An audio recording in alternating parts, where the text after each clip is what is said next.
Mudando de assunto, falando de um assunto sério, a segurança pública no Brasil é um problema da maior gravidade. E a gente sabe que o crime organizado está por trás das várias manifestações da criminalidade. E hoje o maior problema brasileiro é o crime organizado. Se a gente fosse falar das facções, são várias facções, não tem uma facção apenas no Brasil, são várias, mas a gente sabe que o PCC se tornou o símbolo do crime organizado. Algumas operações que a gente viu nas últimas semanas, a gente viu os tentáculos do PCC, como ele opera, como ele cresce em certos setores da economia, como ele cresce tentando organizar e lavar o dinheiro. A gente viu tentáculos do PCC no sistema financeiro. E uma operação grande que a polícia fez, mostrando aquilo que deve ser um pedaço e não o todo. Então você vê a dimensão, né, a quantidade de dinheiro envolvida. Ninguém faria uma organização em torno de algo que não dá dinheiro. E você vê como esse troço funciona em todas as áreas, do roubo de carga, do tráfico de drogas, até uma tentativa de crescer em certos setores, dando um ar de legalidade que assusta os setores aonde eles estão entrando, a força, a energia, o poder, a forma como entram e tentam entrar nas estruturas formais de poder. Nós estamos falando do poder constituído mesmo, poder legislativo, poder judiciário. É um grande problema, é um grande desafio do Estado. E, de vez em quando, a gente vê alguns movimentos do crime organizado que deveriam servir de alerta, de alarme. E o último deles, ou pelo menos o que mais chamou atenção nos últimos dias, foi o assassinato do ex-delegado-geral da Polícia de São Paulo, o Rui Ferraz Fontes. Assassinado de um jeito que, se ninguém contar para você o que aconteceu, você acha que é filme. Você acha que não é verdade, você acha que ele depois vai levantar e vai fazer um outro filme, mas não tem nada de filme nisso. 2 carros envolvidos, vários tiros disparados, fuzis, uma emboscada. Várias discussões envolvidas nesse debate, entre eles a proteção às autoridades depois que elas deixam o cargo. Nesse caso, ele não tinha proteção alguma. A Secretaria de Segurança de São Paulo diz que ele nunca pediu essa proteção, que ele poderia ter pedido e não pediu. Não é uma proteção automática. Quando está no cargo, sim, é uma proteção automática. A gente já viu várias autoridades muito protegidas, não apenas delegados, mas juízes, com uma proteção que parece exagerada quando você vê a autoridade e a sua segurança, mas diante desse ataque que a gente acompanhou, desse crime bárbaro, você vê que o crime organizado é capaz de um ataque ousado, incrível. Eu não posso falar que é sem precedentes, porque toda hora tem algo sem precedentes, porque o crime está crescendo.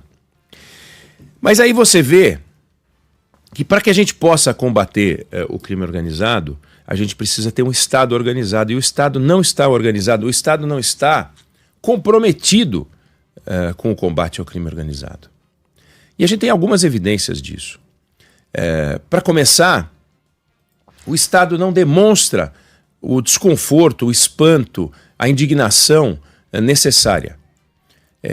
Você vê os governadores dos estados que não são o estado de São Paulo se manifestando sobre o que aconteceu, como se isso fosse um assunto local de São Paulo, e não é. O PCC começa em São Paulo, mas o PCC está no Brasil inteiro. Aliás, o PCC está também fora do Brasil. Então, ele e outras quadrilhas, outras organizações criminosas, elas crescem porque vão encontrando espaço. Não tem como. É como a água que vai indo conforme a sua, sem contenção, ela vai indo. Água. Já é difícil conter organizado. Sem organização fica muito complicado. Então você vê, por exemplo, você vai a rede social X, onde as autoridades normalmente se manifestam sobre aquilo que as importuna, sobre conquistas, sobre desafios, e você não tem uma palavra, por exemplo, do presidente da Câmara, Hugo Mota, sobre o que aconteceu. Não tem.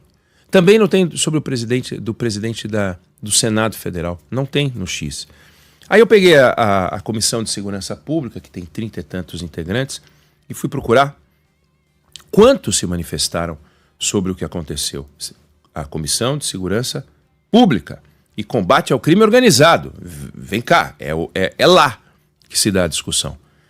Aí o presidente da comissão, que é o delegado Paulo Bilinski, do PL de São Paulo, ele fez um post sobre a morte do delegado Rui.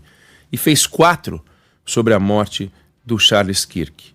Fez alguns posts envolvendo Eduardo Bolsonaro, Jair Bolsonaro, e fez um post. Mas vamos colocar na conta de que fez um post. Dos 30 e tantos integrantes, só 4 falaram sobre o assunto. O que falou mais, e falou, foi o delegado Palumbo. Fez 4 posts sobre o assunto. O delegado Palumbo, que é de São Paulo. Quando a gente pega os 15 integrantes que tem nome delegado, sargento, general, capitão, coronel, desses 15 que usam, portanto, incorporam esse título, incorporam esse posto, esse cargo no seu nome para se eleger, deixando claro ou sugerindo que a segurança pública é parte do seu DNA, desses 15, 4 falaram. Um deles eu falei, é o delegado Paulo Bilinski, o delegado Palumbo, o delegado Ramagem, o general Pazuello, e acabou. E acabou. O Lindbergh Farias, por exemplo, que é integrante dessa comissão, não abriu o bico sobre esse assunto. O Reginaldo Lopes, que toda hora a gente entrevista sobre assuntos variados, um deputado importante, não falou nada. Falou mal do projeto de anistia, mas não falou nada sobre a morte do delegado. O que é uma coisa impressionante. Não há um post na Rede X do presidente da República. Não há um post na Rede X do vice-presidente da República. O ministro da Justiça se manifestou. Disse que telefonou para o governador de São Paulo, disse que o diretor da Polícia Federal entrou em contato com o secretário de Segurança, disse que o secretário nacional de Segurança Pública, o Mário Sarrubo, entrou também em contato, mas vai parando por aí. A gente tem um problema. A gente tem um projeto que foi aprovado em 2018 no governo Temer, lá atrás, criando o Sistema Único de Segurança Pública, que ontem teve uma reunião, uma audiência, onde estava o ministro Ricardo Lewandowski, 7 anos depois, e o projeto não saiu do papel. E não há um consenso sobre como ele deve funcionar, nem como deve funcionar aquilo que foi criado também em 2018, que é a Política Nacional de Segurança Pública. 7 anos. 7 anos você faz uma hidrelétrica. 7 anos são quase 2 mandatos presidenciais. E o projeto não anda, não sai do papel. Portanto, a gente não tem um sistema único de segurança pública. E cada um dos políticos envolvidos nessa discussão, o presidente da Câmara, o presidente do Senado, o ministro da Justiça, o presidente da República, os governadores, quando trataram desse assunto, não conseguiram chegar num acordo. Como é que a gente vai combater o crime organizado sem uma cooperação funcional? Porque cooperação tem cooperação, mas uma cooperação funcional, algo que do dia a dia, que não tem que ter burocracia entre as várias polícias no Brasil. E não é porque tem polícia demais. Dá para funcionar. Tanto é que alguns estados operam com uma taxa de criminalidade mais baixa, outros estados mais alta e tem a mesma estrutura. Alguns estados têm mais polícia e têm mais criminalidade do que outros estados com menos polícia que têm menos criminalidade. Mas eu estou falando de criminalidade medida em taxa de homicídios, número de mortes por 100 mil habitantes, que é um dos indicadores. Mas quando a gente vê a ação do crime organizado, o crime organizado não vive de homicídio. O homicídio não é um meio, do crime organizado, porque sai para assaltar com um revólver e rouba a aliança, e rouba o celular, e rouba. Não é isso que é o crime organizado. É algo muito mais pesado, muito mais parrudo. Então, quando um grupo armado vai caçar um delegado ou um ex-delegado da polícia de qualquer estado, o Brasil tem que parar e dizer: nós estamos com um problema, óbvio que nós estamos com um problema, mas ele tem contornos muito mais graves do que a gente pode imaginar. E aí a gente não para discutir isso. A gente para discutir, e deve discutir, evidente, a palhaçada de ontem, que colocou o Eduardo Bolsonaro como líder da minoria. Uma piada, né? A gente deve discutir a PEC da blindagem, tudo bem, mas a PEC da blindagem não vai mudar a vida das pessoas. Parece que a gente é consumido por alguns assuntos que são importantes, mas a gente não enxerga outros assuntos que são muito mais importantes na economia, a taxa de juros, e nesse campo da criminalidade, o crime organizado. O crime organizado já não é mais um assunto que tem uma área de atuação. É um assunto político, é um assunto econômico, é um assunto social. E como é que a gente vai resolver? Porque tem consequências econômicas. Afugenta o investimento, assusta setores. Tem uma componente política, porque é isso. As autoridades amedrontadas, ou aparvalhadas, ou sem ação. Porque é muito fácil, quando na Lava Jato a gente viu a coragem dos juízes e dos procuradores, que esses andavam, o Sérgio Moro andava com uma segurança inacreditável. Mas vamos combinar. Imaginar que os lavajatianos iriam fazer um atentado contra o Sérgio Moro é muito mais improvável do que a gente constatar aquilo que já aconteceu mais de uma vez, que é a ação do crime organizado contra as autoridades constituídas ou autoridades que já foram um dia constituídas e foram vítimas, como agora o delegado. Ninguém sabe exatamente o que aconteceu. Ninguém sabe ainda. Não deu tempo, é muito recente, mas já deu muito tempo para a gente ver uma consternação, uma indignação que não veio. Nós não podemos comparar mortes. Mortes de pessoas são todas um absurdo. Mas quando você mata alguém que combatia o crime organizado, é porque o crime organizado diz: olha, para nós não faz diferença, nós vamos alvejar e vamos executar esse que durante 40 anos combateu o crime organizado. Então, cadê a força-tarefa? Tem a força-tarefa do governo de São Paulo para tentar esclarecer, mas cadê a força-tarefa nacional? Cadê para tudo o presidente da República, o ministro da Justiça, os governadores se reunindo para falar: agora deu, agora a gente vai agir em conjunto? Se não é o SUSP, Sistema Único de Segurança Pública, é qualquer outro nome, pouco importa, mas se a gente continuar fazendo aquilo que a gente faz, do jeito que a gente faz, no ritmo que a gente faz, e o crime organizado continuar fazendo aquilo que faz, do jeito que faz, no ritmo que faz, quem está mais ágil? Quem vai crescer mais? Sobre quem? Quem é que vai vencer essa batalha? Por enquanto, não há dúvida sobre qual é a resposta. E a gente não consegue enxergar um caminho, uma luz, um guia atrás disso tudo. Hoje é o governador de São Paulo, Tarcísio de Freitas, que é o personagem central, e as forças de segurança de São Paulo, que tem um problema para resolver, mais um problema para resolver. Amanhã vai ser no Rio, depois vai ser em Minas Gerais, depois vai ser no Paraná, aí depois vai ser no Ceará e aí na Bahia. E o que a gente vê são explicações esfarrapadas, como, por exemplo, quando saíram os dados sobre criminalidade, medida por homicídios por 100 mil habitantes, e os dados da Bahia são assombrosos, a gente vê as autoridades de segurança da Bahia dizendo assim: não, sabe o que é? Cuidado, não é isso, não, isso aí é o crime organizado. Ah, então tudo bem. Já que é o crime organizado, é normal. É porque tem briga entre as facções. Ah, então tudo bem. Obrigado, eu não sabia. Agora que você me explicou, eu estou bem mais tranquilo, sabendo que as facções estão matando e mudando as estatísticas de homicídio e tornando o Brasil, mantendo o Brasil numa posição vexatória.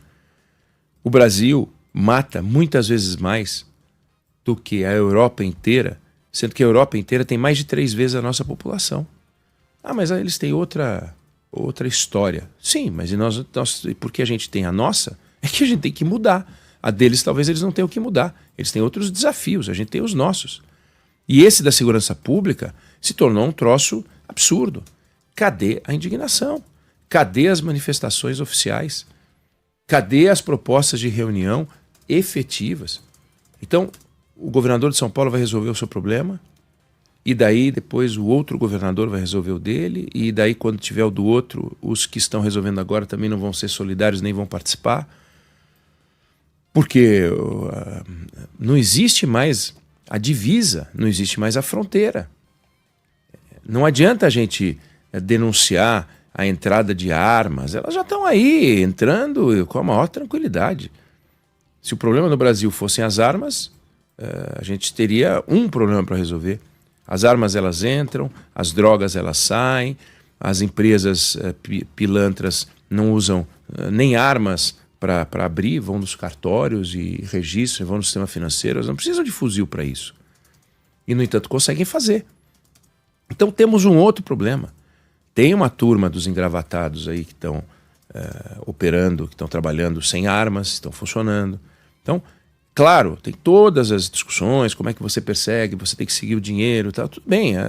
Nós não temos nada para ensinar aqui sobre como se deve combater o crime, óbvio. Mas a ênfase, a tônica, a lógica de acabou, deu, como se a gente estivesse vivendo uma hipercriminalidade. Quer dizer, a gente precisou de 20 anos para combater a hiperinflação. 15, para combater a hiperinflação. E a hiperinflação deixou de ser um problema, a gente passou a ter inflação, mas a gente saiu do campo da hiperinflação, que era um absurdo, era uma vergonha. Você recebia o seu salário no dia 1, no dia 5, 10 ele já não valia nada, então você corria para aplicar, corria para o supermercado. O Brasil era o país do mundo que mais vendia freezer, porque o freezer era uma forma de guardar dinheiro em forma de produtos. Você ia para o supermercado, comprava 5 frangos, 10 frangos e enfiava no freezer para aproveitar o desconto. Hoje em dia as pessoas trabalham de um jeito diferente, tanto que os supermercados mudaram por causa da inflação. Agora, faz sentido você ver a manifestação dessa criminalidade hoje? Comércios que não ficam até tarde, supermercados que colocam sistema de proteção em tudo. Nós estamos vivendo num ambiente de medo, o que é um absurdo. E tem o reflexo na vida das pessoas. E tem esse mundo da hipercriminalidade, dos hipercriminosos, das organizações criminosas, que está crescendo, e a gente deveria estar crescendo em outras áreas, né? Certo? A gente deveria estar crescendo nas áreas oficiais, a gente deveria estar crescendo na produção de empregos, na produção de trabalho, de PIB e tal. E o crime organizado, ele segura o PIB, ele é um freio do PIB, porque vai desanimando todo mundo e botando medo e produzindo mortes e eventos criminosos chocantes como esse que a gente viu. E se não houver a indignação, e não há, da sociedade há, mas das autoridades, parece que estão anestesiadas, apáticas. O que está acontecendo? Eu não sei se você concorda ou discorda, mas essa é a opinião que eu tenho sobre o assunto.